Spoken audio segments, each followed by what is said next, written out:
Moin! Hello everybody and welcome to this first devlog on my channel concerning the development of Caelum, which is a programming language I'm currently working on that is in a very early stage, but I wanted to show this to the world kind of and get some opinions. Maybe some people have interesting ideas maybe and want to take part in the open source development of this, or just talk about programming or programming languages in general. And currently I call it a hyper-functional domain-specific language for cellular automata, because that is what it's going to be.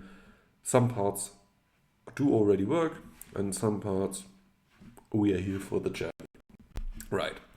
I had some goals when starting this, and it was rather explorative, because I wanted to explore how TextX works, which I'm going to explain in a bit, which is the kind of library, the technology we use to get this whole thing working.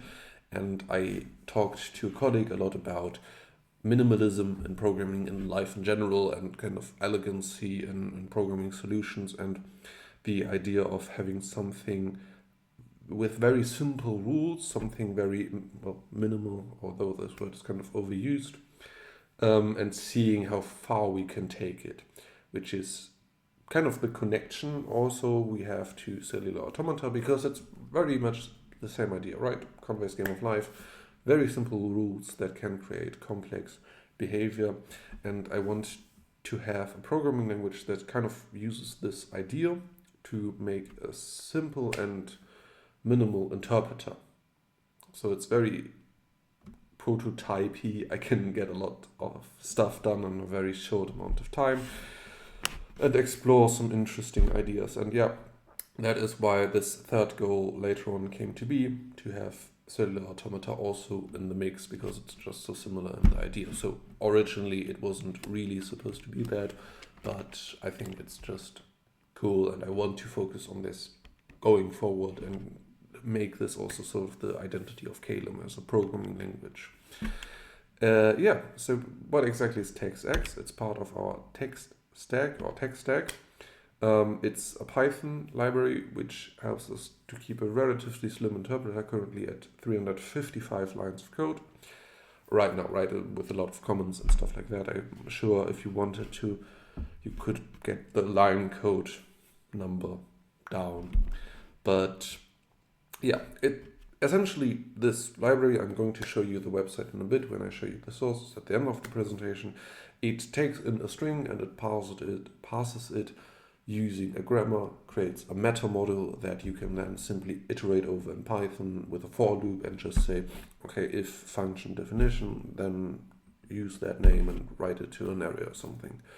And this makes the whole interpreter quite simple, because a lot of the parsing, or all of the parsing, is done for us, and we just need to have an interpreter that can implement the hyper-functionality of Caelum, which is the next topic, which is a word I've completely made up myself.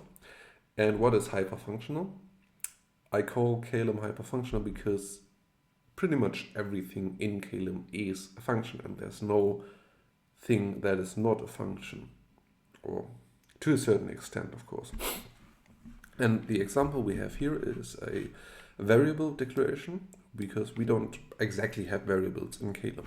It is a function called x that takes in no parameters, and the code of the function is simply a return, not statement, a return function that returns a reference to an integer function that has a parameter of a single zero inside of it. So even basic data types are a function that takes in a parameter and it simply returns exactly the same parameter. So that way we can even think of just numbers as function. A number is a function that returns itself. So 0 is a function that returns 0.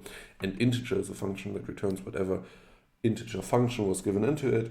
And x is a variable. Variable is our custom function that simply returns the return of an integer function that returns an integer with a function of itself. I know it is confusing, but yeah, I didn't have the idea of creating, the next best language. I wanted to create a really interesting language. But because this is annoying as fuck to write every time you want to have something like a variable, there is a short form. So you can just say x is equal to integer of 0. And Caelum internally does actually differentiate between these two forms, because this is called a custom function and this is called a primitive function, where we'll calculate whatever is on the other side of here. If it's integrated, by the way, we call it a native function. That just gets calculated once and then we save it to access later on. So it works sort of like a variable, but internally Caelum still sees it as a function, as it does with everything else.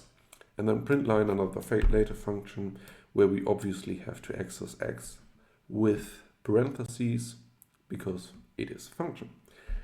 And there is nothing else except functions. I mean, pretty much nothing else. It really is hyper-functional. There are no if conditions, so this code simply doesn't exist in Caelum. But we do heavily lean on the eval function, which is one of the native functions that takes in some condition. And if that condition evaluates as true, it will run an anonymous inner function as new code. So there are a lot of like check functionalities like and, or, x, or equals, greater than. Those are all functions that can return either 1 or 0 as a Boolean function. And if it's a 1, we will run this essentially. So Caelum isn't just hyperfunctional, it's also purely functional, which means that it doesn't have any side effect. And this example code, we have an array that we want to fill using a loop and then print out. And you can already see it's empty down here, because since it's hyperfunctional, we consider all loops to be a function. Well, there are no loops, right? You have to write a function and it has to be done using recursion, using this sort of cursed evaluate syntax down here. And we push something to that array. But since it's inside of a function, pushing to this variable would be a side effect, right? It cannot exist out of the scope of this function. So it is down here still empty, and you would have needed to work with return statements a lot. I know this is kind of complex,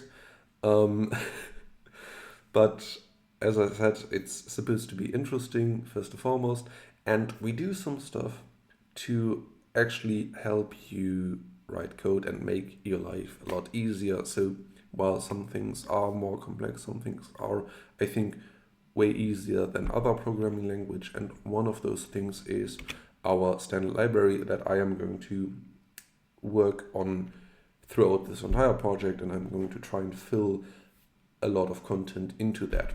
Right now we have standard data and standard TY or TUI for array creation and manipulation and pretty printing. And this is for every project and every example that I do, I will write new code into these standard projects, which are just Caelum files, right? That you can import using the import function, of course, and then use their functions within your own code. So you can, for example, generate a random integer array, and if you print that, it will fill this array with a certain length and then values that have a minimum and a maximum bound. So you can quickly iterate over some things. And this is really, I think, where Caelum is going to shine, because it's very easy to write these functions into the standard library, and I will do everything that I think is generic enough will land in one of the standard libraries. And I think at the end of the project, we will have quite a big library that users can sort of pick and choose what they like from. So let's take a look at some actual code and then some of the references and links that I've shown you, and get a better understanding of what Caelum is like and where we are currently at and where I'm going to pick off on. Because right now we want to focus on cellular automata, which isn't really the case right now. That is where the journey actually begins and where I want to take you into this journey and show it what I'm doing and what I'm working on. I have implemented a completely working version of Conway's Game of Life with some restrictions that are just due to the interpreted nature of Caelum. and I want to show you the code for that. So I have over here the Caelum source code open in Vim. And I can show you some interesting stuff, like this is the interpreter, and this is already all of the interpreter, right? It's really not a lot. And this is basically all of the code for Caelum, except for, of course, we have some management code to manage, environments. But other than that, there is no logical code for Caelum other than that. We have some standard classes that I've just shown you that contain Caelum code. And these are all the native functions that are currently supported. That have these simple handle functions inside that you can register, and then it will work all the same. So creating new native functions is also very easy. And we do have a lot of examples, some still with an old file ending from before I renamed the programming language. It was called Funnel before, but I hated that name. And as I said, we do have a working version of Convey's Game of Life, which is right now 68 lines of code. It used to be a lot longer, but then I added imports and the standard library, and you can, for example, generate one of those arrays. And we just set some of those states in this very ugly syntax. I'm also working on the syntax as we speak, basically. And this is the code that then steps the simulation, right? We count some neighbors.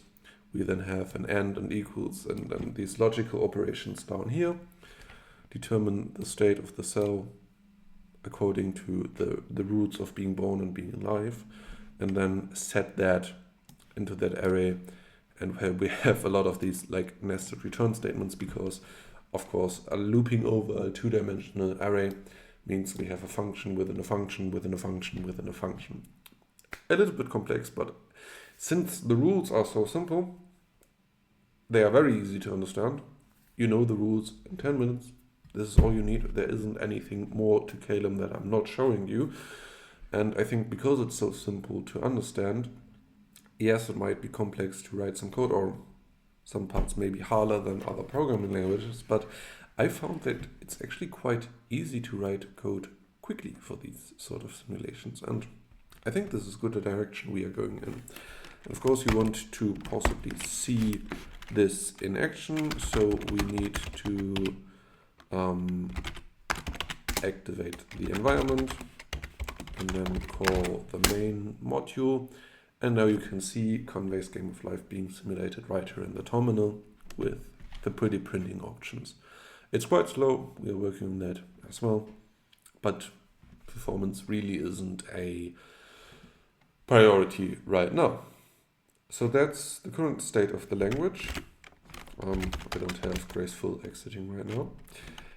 And I want to show you some of the sources and maybe talk about what I want to do next. So this is the GitHub profile with a logo and a GIF.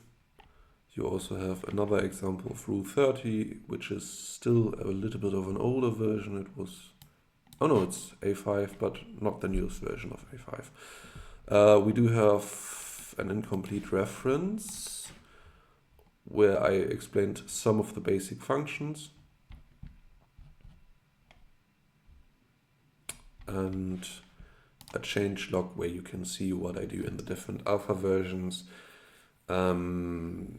Yeah, and this is pretty much what you should also take a look at if you want to see what happens. But the next video will probably be just alpha version 6, me explaining the new devlog, what has happened.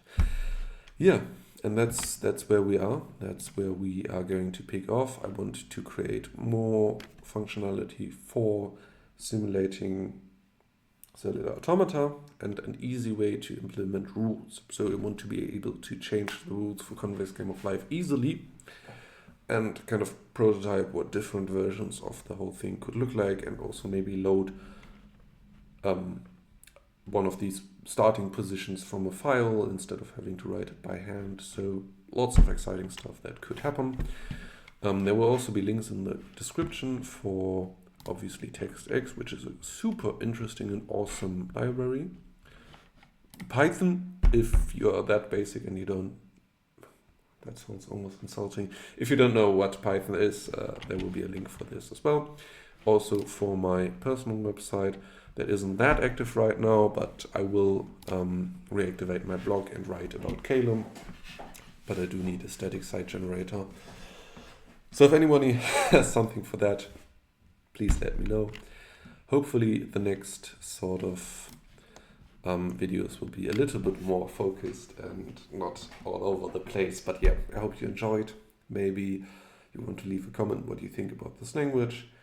Please let me know. I'm eager to get into contact with people about Caelum and what we could do with the language, and if you could maybe help, if you want to help. So I'm excited for this, and I will keep you updated, even if nobody watches these videos, because I think it's just a way too awesome topic to not blog about. Anyways, see you next time.